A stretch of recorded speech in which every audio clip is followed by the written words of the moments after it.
All right. Well, hi, everybody. Steve Caton here, founder and CEO of Alteza, and super excited to have you guys join us today for another conversation with a thought leader. And before we get started, I want to share a little bit about these conversations, which have just really had no brand identity whatsoever up until now, but we want to create a brand identity for these going forward. And so we're now going to call these the Onsight Conversations. And the reason for that name is really rooted in the brand Alteza to begin with. So Alteza is Italian for altitude. And so there's a couple of kind of meaningful reasons for that brand name for us. One would be what you see behind me, which is the beautiful mountains of Colorado. I live in Colorado. And there is I think that's the greatest concentration of mountains over 14,000 feet high that are in the state of Colorado. So obviously mountains are a huge part of our reality here in Colorado, but also Alteza, what we strive to do is help our clients climb that mountain of growth. So we want to help them get to new levels of growth and sales success. And so that brand Alteza has a lot of meaning in both of those contexts. And so Onsight, if you're a mountain climber, you know that Onsight is the phrase used to describe when a climber makes a successful climb up a new route that they've not climbed before. So they have no experience. They have maybe a little bit of prior knowledge about it, but not a lot. But they're able to successfully make that climb without falling and slipping and do it on their first attempt. And so the kind of vision for these conversations that I have with thought leaders is, hey, I want to help business owners be able to climb that mountain of growth, make that climb in terms of their next goal or objective, and do it successfully the first time. So that's why we bring in really smart people from all over the country to talk about things related to business growth and especially sales growth. And so today, the conversation we're going to have is about the key ingredients of a successful referral program. And it's really interesting to me. I think all of us inherently know as business owners that our existing clients should and can be the best source of new clients for us because they believe in what we're doing. If we're serving them well, they should be raving fans, right? And so all we have to do is be intentional about asking them if they know people that we can help. But for some reason, a lot of business owners are reluctant to do it, or they're just not intentional about it. And I've actually talked to some people who are like, oh yeah, I don't feel comfortable doing that because it feels slimy. Well, okay, we're going to help you get over that today. And so I'm super excited to have Jonathan Gehrig, who is the chief disruptor at Armor Up. And he's going to be our guest today. And we're going to have this conversation about the importance of a referral program and what are the key ingredients of it. So, Jonathan, great to have you today. Say hi to the audience. Hey, everybody. It's nice to be here, Steve. Thanks for inviting me on the show. Yeah, appreciate you being here. So before we get started in the conversation, Jonathan, tell us a little bit about you and about Armor Up, and then just what the heck exactly is a chief disruptor? Yeah, great question. Thank you. Yeah, so Jonathan Gehrig, I've been doing sales coaching since 2005. Always had side hustle businesses that I built, worked for corporate companies. I've worked in mortgages and commercial real estate and the health industry, health services industry, multiple industries along the way while I built various businesses. And what Armor Up is the culmination of all of that experience after working under two large consulting firms and learning that systems really aren't that different among the different consulting firms. And so I spent 2 years under two large companies, actually consulting with their IP. And then I stepped out on my own in 2017, and we launched our own growth consulting, business management consulting firm with a heavy focus in helping business owners set up systems and processes across all areas of their business, the financial, the HR, the marketing, the sales, and have a clearly documented system and process for their business system, like their actual, what is your business system, your legacy business system. And with a couple of foods for thought in there when we sort of deliver that pitch is, one, 96% of businesses will never sell. And not having those things in place is a large reason for that. I've talked to many businesses that tried to go and, hey, let me see what I could sell my business for. And they are greatly disappointed because of all the things that they were not able to put in place to make their business model something that is duplicatable or even something that is replicatable across another person, thus leaving the business owner in a vulnerable position, or maybe one or two key individuals that are they really make up the business. And so we help to identify those things. We analyze the business to start and make sure that we're not just fixing things that are already working. But yeah, we have a heavy focus in hitting the low-hanging fruit first, which is where referrals come in. And I've met many businesses that didn't have a clear system or really any type of thought process around referrals, except for saying to their team, ask for referrals. Right. So that's why I was super pumped about having this conversation with you today. Yeah, that's awesome. That stat that you just shared, Jonathan, was really eye-opening for me. So 96% of businesses never sell because of a lack of systems. That's incredible. So I love the fact that you use the term low-hanging fruit to talk about customer referrals, because that's absolutely how I view it as well. In fact, in many of the client relationships we have at Alteza, that's one of the places that we'll start as we begin to try to accelerate sales results for our clients. So let's dive into it and just talk about, wherever you want to start, maybe even just with a backdrop for, why it matters, and maybe even why you see some hesitancy around it. And then let's just dive into what you need to do in order to do it effectively. Yeah. So before I lay a foundation, I'll start with the materials, right? Let me cite some references. Okay. Where did I figure out referrals? Well, at 19 years old, I started a network marketing business and didn't realize I was in sales. But I did realize I only had a little bit of time. And because I was easily distracted and fall into the ADHD category, I lived by my calendar at 19 years old, as I was the captain of the swim team for my college, my university. I was taking 17 hours plus a lab. I was dating an individual. I had a girlfriend at the time.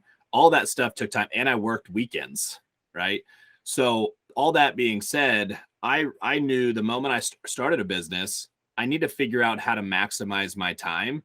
And I just knew that there's no way I can meet enough people to sell my products.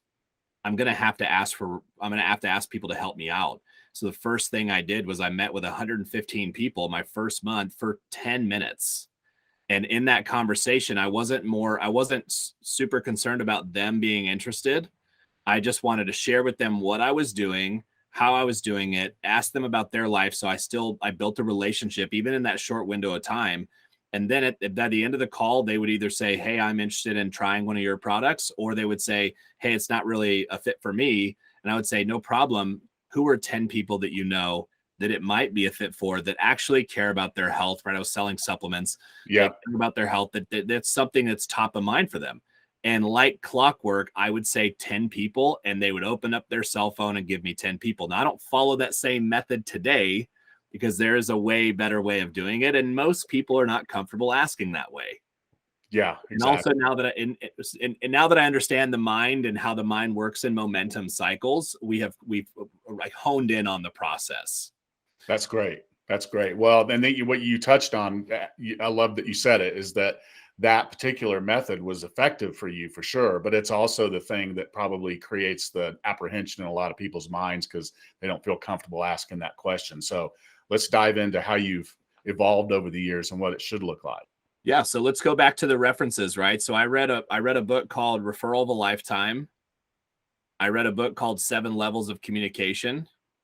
And then I read a book called Go Giver by Bob Burg. Right? So I don't remember the authors of the first two, but the Referral of a Lifetime, 7 Levels of Communication, and Bob Burg's Go Giver. I remember his name because he's from a county I used to live in, Palm Beach, Florida. So those 3 books are the 3 books that I read every single year, sometimes more than once. And the reason why I did that was I was trying to learn how to better build relationships in a brief period of time. And most people don't understand that when you're having a conversation with a professional, whether you're selling B2C or B2B, you have that first time you talk or engage with them, you've got 7 seconds to make a good impression. Like, you have 7 seconds. Then it takes 7 additional occurrences to make or break that initial interaction. So if you had a bad one, well, try until you get 7 more and you can turn it around. But for the example purposes, you have 7 seconds to make a good impression. So I just figured out a way to build relationship, be able to offer my services or products to the individual if that's what we're doing, and then ask for referrals. And just to lay that foundation, reading those books it's only going to help you keep it top of mind. That's the number one issue that I've run into with businesses that have sales teams that are performing, is that their salespeople, their sales team or sales executives, and even their VP of sales, they're not putting intentionality behind the ask. How do I ask? When do you ask? There's no process in place. Like what we mentioned early on, there's no clear process in place for asking for referrals.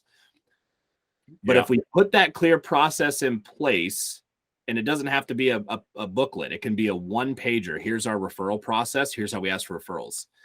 And I'm going to go into that here in just a second with the actual, here's what we do. Great. And how we get thousands. I mean, I've built everything that I've done has been based on referrals. I did not start paying for marketing until last year in any of my businesses. Wow, that's awesome. So the referral ask is a relationship tool. And to go back to like, what are the things that salespeople struggle with? So if you're a leader listening to this, it's what is your salesperson struggling with? Well, they're probably struggling with commission breath, right? They want to get a sell right now. And the thought of getting a referral is they like it, but it's not going to pay them right now. Right. But they don't realize that the best piece of activity that you can do is get a referral. That's the best money-making activity that an individual could do, is to use their circle of influence, to use their network to then get conversations with people, and actually with this focus of actually building a micro relationship. I'll call it a micro relationship, right? Real small chunk of time. Yeah. And so we schedule 15-minute conversations with business owners now. And in that 15-minute conversation, I ask them about themselves, their business. They ask me about what we do. They might identify some problems that they're having and how we might help. And then we schedule a longer time. And then I try to do that within that first 10 minutes. And then when we schedule that longer time before I go, this is exactly what we say. Hey, Steve, it's been really great having a conversation with you today. I'm looking forward to the next call. I wish I had 10 more people to talk with every single day, just like you. Based on who you are and who do you know that we can just have a conversation with? And here's what I'll tell you about that short little window that I just gave you. Most salespeople, most business owners that know that asking for referrals is a good thing, but they haven't they haven't been intentional with it.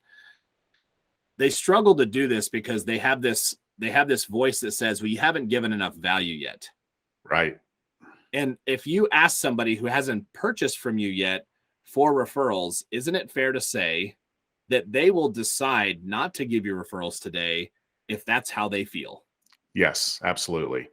So if that's the case, then all I'm doing as a professional and as an individual that believes that there's only a certain number of things that you and I can control, our actions and our attitude. That's it. Yeah. All I'm doing is controlling me. And I'm saying this to also preface the next statement, which is, even when someone decides not to buy from you, instead of letting them off the phone and just erasing all the effort that you put in from start to finish on the buyer's journey to someone who decided not to become a client, you're erasing all that effort. You have a potential to actually still win business from that effort that you put in. And so all we're doing is we are being intentional about controlling the things that we can control. Steve, if I'm hearing you correctly, it sounds like it's not a good fit. Yep, not a good fit, not in the budget. All right, great. Steve, I really had a great time talking with you today. And I'm sad that we weren't able to figure something out. But you know what? I feel like our conversation was really good. How did you feel about it? Okay. Yeah. Then I say, you know what, Steve, I wish I had 10 more people to have conversations with every single day. There's a key point. Not sell something to, not close, just have a conversation with. Based on who you are and who you know, Steve, who do you know that I can just have a conversation with? And I'll tell you why this is powerful. And I've told salespeople, hey, you know what? Maybe 9 times out of 10, they give you nobody, but it's that one time That's right. that will change your year. Yeah, absolutely. So Yeah. that's once I make that statement, again, I'm just controlling what I can control. That's all this is. I'm controlling hey, Steve, it's great chatting with you. I wish I had 10 more people to work with just like you, to have conversations with just like you. Now, if they're already a client, you say, I wish I had 10 more clients just like you to have, that I could talk with every single day.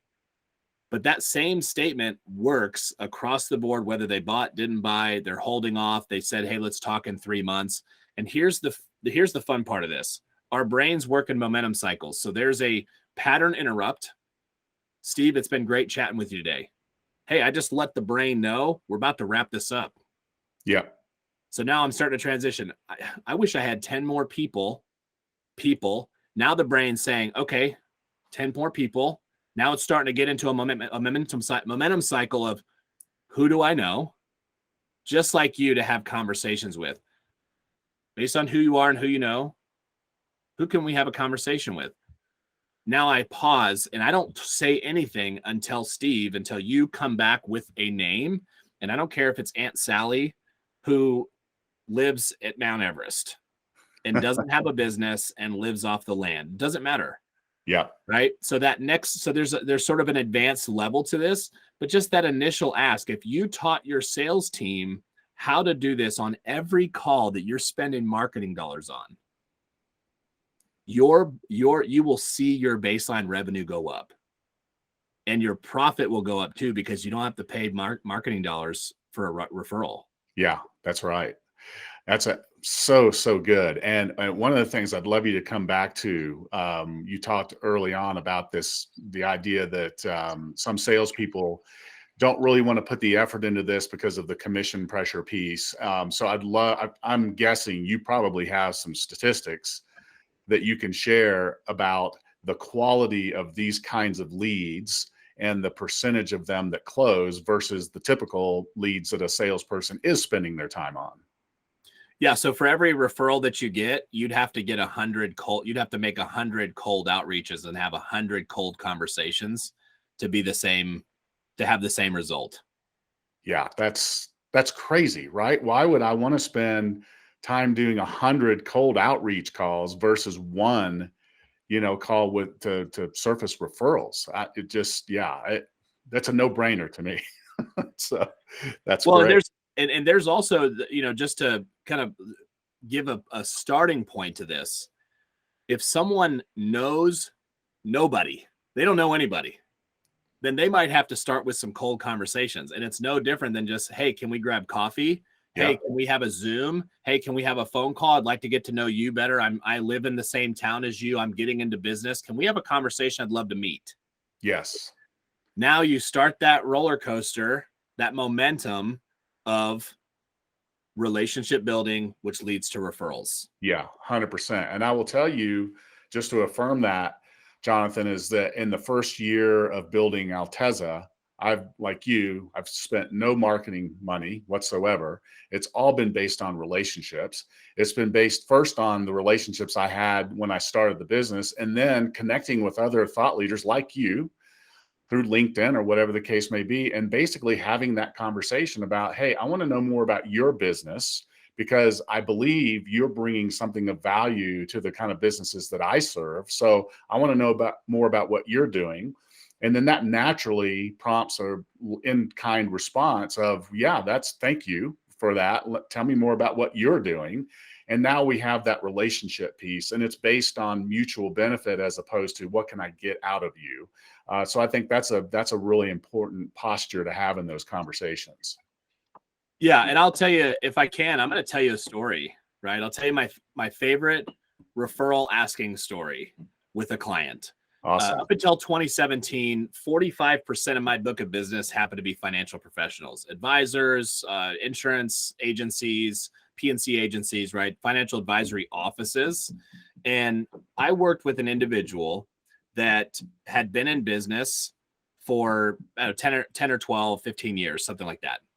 And in his entire career, he had never asked one time for a referral. his entire career. Now, he had a phenomenal book of business. He had a team of advisors on his, on his team, a great support staff. When he hired us, the goal was to help him sort of get out of working full time. And so I said, great. One of the lowest hanging fruits that you could ever do is start with asking for referrals. You'll work less. And so he said, how so? And so I told him about the referral ask and how to do it.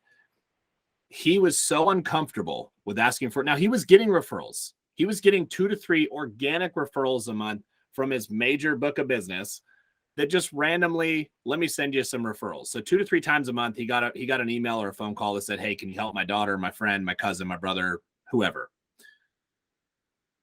When we implemented this system into his business and we taught him how to intentionally ask for referrals each time he had a meeting with a client, he had a client come in that was a 10-year client. And he sat down with that client and he said, okay, Steve, if it's okay with you, I've hired a consultant that's helping me grow my business. And he tells me I need to ask for referrals. I'm about to ask you for referrals. Is it okay if I practice with you? And the client said, yes, absolutely. And so he said, okay, great. Steve, it's been really great meeting with you today. I wish I had 10 more clients just like you that I could talk with every single day. Based on who you are and who do you know that I can have a conversation with? And he was quiet. Then the guy gave him 8 referrals. And then at the end, he said, wow, you gave me some referrals. Thank you so much. How did that make you feel, Steve? Was it uncomfortable? Was it pushy? Was it too much? And the guy said, no, I'm actually a little blown away that I've never given you a referral before because I know a lot of people who could use you and you're phenomenal. Yeah. Wow. That's a great story, man. And what I love, there's a couple things I want to kind of double click on, but one of them is what you ended with, which is the fact that our clients, they're not thinking about that, right?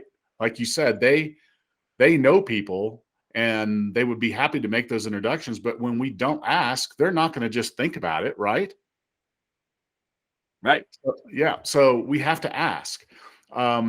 The other thing that came up for me, what I was thinking about, and this has been asked of us several times by people that we're encouraging to build an intentional referral program, is do I have to compensate people for referrals, either in the form of money in their pocket or discounts on our services? Is that necessary?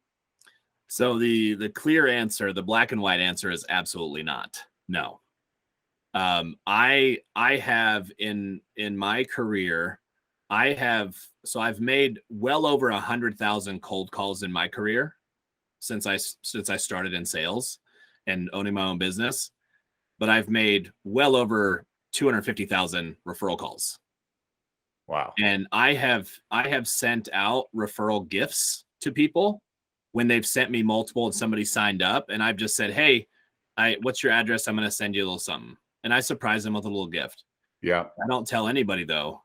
If you send me referrals, I'll send you money, because now I'm putting my client or my circle of influence in a position to be a salesperson. And that's too much pressure. It's actually way easier to get referrals from people and not offer them money. Because if you're having to offer them money, then you're banking on this idea that they're going to be some sort of affiliate marketer for you. Mm. And you might find that one person that says, you know what, I'd love to bring you business on a regular basis. Can we negotiate a deal where I basically just send you stuff? That's a great person to hire on as a 1099 contractor, business development contractor. Or, hey, sure, I'll send you, let's do a contract. I'll do with you. You sound like you're a hard worker. Sure, I'll do it with you. But with all your referrals, absolutely not. It actually puts a little more pressure on them once you say there's money involved, because now they have to think, well, if I send you a referral, that means you're going to sell my friend or my family member or my colleague, which means that you're going to exchange money with them. And you're going to exchange enough money with them that you're going to actually give me a cut of it. The brain does this all subconsciously. It's not even a conscious thing. But it just unconsciously, they're going to get paralysis by analysis, and you're actually going to slow down the referrals that you get. Wow. That's so good, Jonathan. And I agree 100%. It shouldn't be necessary to do it, first of all. And by doing it, you now introduce the strange pressure and awkwardness that you were kind of worried about on the front end when you were avoiding it in the first place. So that's so good. So good. And I think, people, as you're listening to this, it's important to note that like Jonathan's sharing some really advanced sort of linguistic, easy for me to say, neuro-linguistic kind of approaches in terms of how you're triggering the brain. That stuff is really important. It really matters. And so I really appreciate you kind of teeing that up, Jonathan. We could talk about this for another 30 minutes or more. But I always like to keep these conversations short so we don't take up too much of people's time. So is there any last thought that you have that we haven't been able to cover before we wrap it up? Yeah, I'd love to throw in one Hail Mary of a Mount Everest type of climb, which has generated so much money for our clients and us, it's not even funny. And that's utilizing LinkedIn or your social media networks to actually ask for intentional referrals. And this is real short. There's obviously advanced pieces to this and more information that goes into this, but I'll make it really simple. If I know I'm meeting with you, Steve, and you and I are connected on, let's say, LinkedIn, I'm going to go into LinkedIn and use the search feature to find other business owners, co-owners, founders, sales, VP of sales, whatever, anybody that I can sell to. And I'm going to pull out. Now, me personally, I pull out 20, but I tell people, hey, start with 10 and see how you like it. Pull out those names. And now when you and I talk and I show up to the call and we're about to finish up, I say, Steve, it's been really great talking with you. You know what? Before coming into this call, I noticed that you're connected with some people that I'm actually marketing to with my company. Would you mind if I just read off this list or share my screen and show it to you? Or if I'm in person, can I just show you this and you tell me who on this list I should not call? Oh, nice. I'll leave it at that. That's great. There's extra pieces to this that makes this powerful. But the very first time I tried this, I got 38 referrals, and the woman stopped me. She was the leader at the number one Wells Fargo mortgage office in the country, and she stopped me and said, "You know what? Take a look at my LinkedIn. Anybody you want to message, tell them to call me, and I'll vouch for you." So it's 38. I got 38 referrals in. And I had a list of 20. She gave me 18 additional. Then she stopped me and said, just go through my LinkedIn. So that is gold. That is gold. And again, another potential follow-up conversation there for sure. So Jonathan, This has been amazing. And like happens every time I have these conversations, I learn a ton. And then so do the folks who listen to it. So before we wrap, tell people how they can get in touch with you if they want to talk more about any of these things that we've talked about today, or just the other work that you're doing to help businesses grow. Yeah, absolutely. Thank you for that, Steve. Yeah, so I love having conversations with business owners, with leaders. So feel free to reach out to us via our website, ArmorUp, ARMORUP.io. And then you can also feel free to send me an email. It's just simply Jonathan, without the additional H, JONATHAN @armorup.io. And we do respond to all of our outreach people that reach out to us and put them in our calendar if they want. That's awesome. So, well, thanks again, Jonathan. This has been such a rich conversation, and I appreciate you giving us the time. Absolutely. Thanks for having me. Absolutely. Take care. You too.